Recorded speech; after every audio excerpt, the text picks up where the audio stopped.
Musim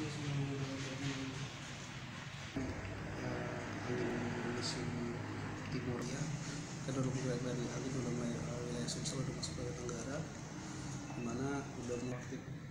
Hanya saja memang ada gangguan, ini ada gangguan namanya ada potensinya hujan pada malam hingga pagi hari. Oke, kita lihat dari satelitnya.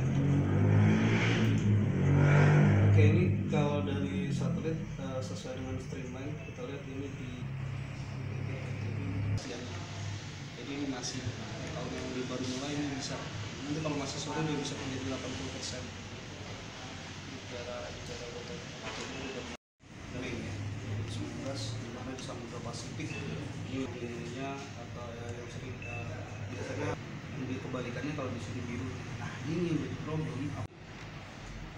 Terus sekarang kita berdasarkan keadaan atmosfer pagi ini memang sekarang musim kemarau sudah mulai terlihat, di mana pergerakan angin muson timuran sudah mulai terlihat, di mana dengan indikasi adanya tekanan-tekanan rendah di belahan bumi utara, dalam hal ini di Laut Cina Selatan. Ini mengakibatkan angin sekarang bertiup dari tenggara, dan ini mengindikasikan kita sudah memasuki musim kemarau.